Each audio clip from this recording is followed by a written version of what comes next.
The baby is not head down. The head is expected to be down like this. It's easier to deliver because the head is the biggest part of the body. When the head is out, the legs and other parts can follow.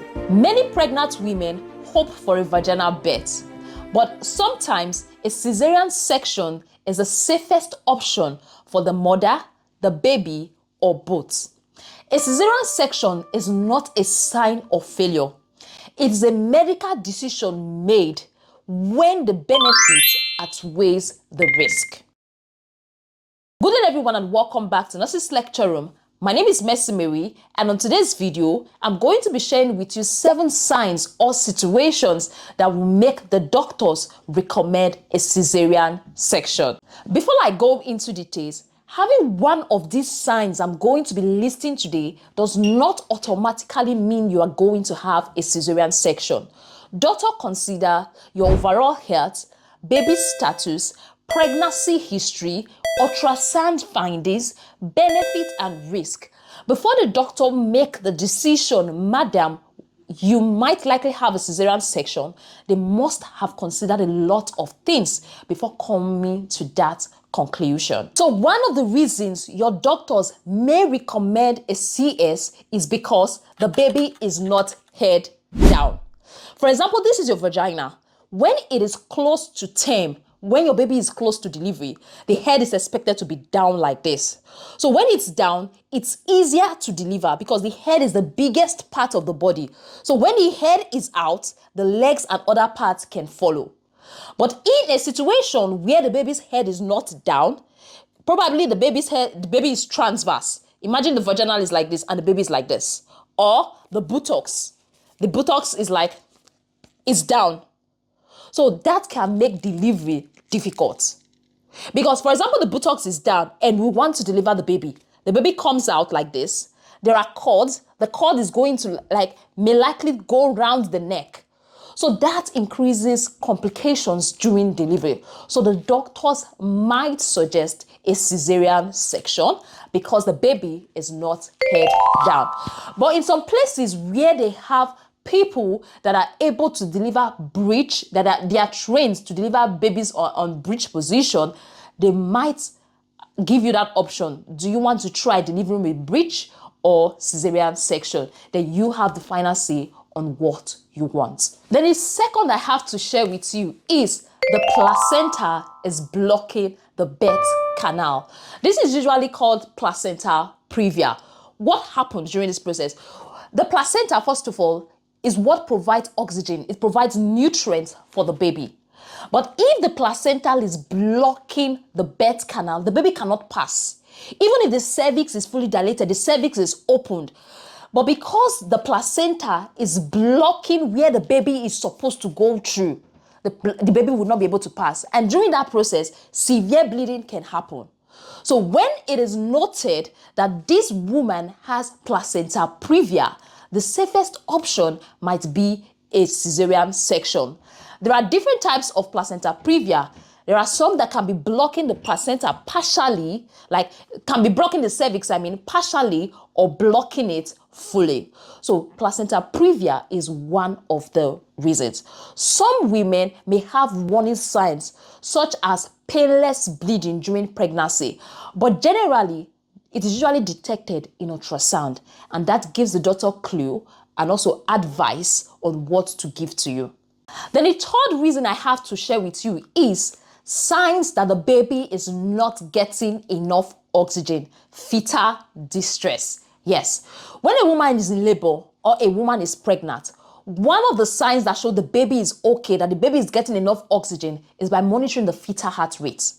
So if there is an abnormal fetal heart rate, that is going to give a sign to the doctors, to the midwife, that the baby is not okay, that the baby is not getting enough oxygen. And the safest option at that moment is to opt for a cesarean section. A baby might not be getting enough oxygen as a result of cord compression, placenta complications, prolonged labor. Yes, the labor is taking longer than expected. The water has already ruptured, your membrane has ruptured, but the labor is taking longer. Cervix is not dilating. The baby is not getting nutrients. The baby is not getting oxygen.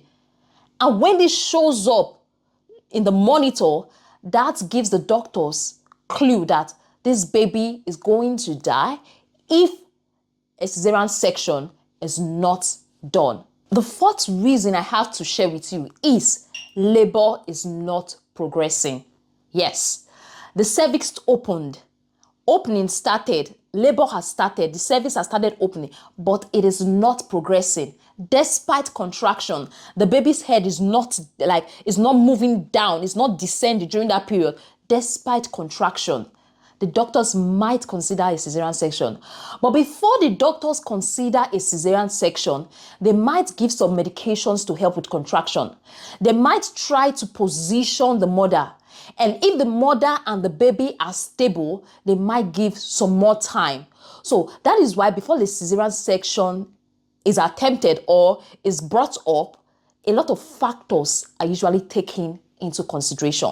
So if a labor fails to progress and the baby mother is at risk, definitely a cesarean section is going to be the safest option. The fifth point I have to share with you is the baby is too large and there is a concern about the delivery. Yes, we have something called macrosomia where the baby's birth weight is estimated to be high. All right, and this excessive birth weight can be as a result of gestational diabetes, maternal obesity, it can be genetics, it can be excessive fetal growth. And when the baby is big, it can result in emergency complications. So that is why sometimes the doctors might suggest a CS. The doctors don't suggest a CS based on the baby's weight alone. They also consider a lot of factors before making the final decision. Then the sixth reason I have to share with you is previous uterine surgery or previous cesarean section with risk. Yes, if you've had previous uterine surgery, previous cesarean section, there might be a tiny risk of uterine rupture. But before the doctor give you that option of cesarean section for your baby, they might consider a lot of factors. They might consider the reason behind your previous cesarean section. They might also consider the number of uterine surgeries you've had, the number of cesarean sections you've had before. So they will consider all those factors before saying you should opt for a CS. All right. Some women are able to give birth through the vagina after a CS. Then the seventh and last reason I have to share with you is serious maternal health condition. Sometimes the reason for a C-section is not the baby's position. It is not the baby's size. Rather, it is the maternal health condition. For example, severe preeclampsia, a condition in which the mother is experiencing high blood pressure. There's stress on the organs and stress on the baby. And the safest option at that particular moment might be a C-section, because the C-section is going to ensure that the baby, the mother, and both are doing well.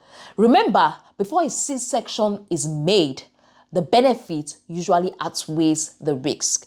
A C-section is not a surgery done for fun or because it's quicker.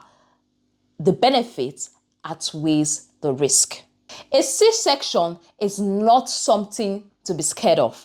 It is rather a procedure designed to protect life when needed. The most important goal is not the method of delivery. It is a healthy mother, a healthy baby at the end of the day. That is what matters. Every pregnancy is different. Every child deserves a new birth plan. And no matter what the birth plan is, that should be discussed with your healthcare provider. Thank you very much for staying tuned. Thank you very much for watching this video. Don't forget to like, don't forget to subscribe, and also don't forget to share with a friend if you got value.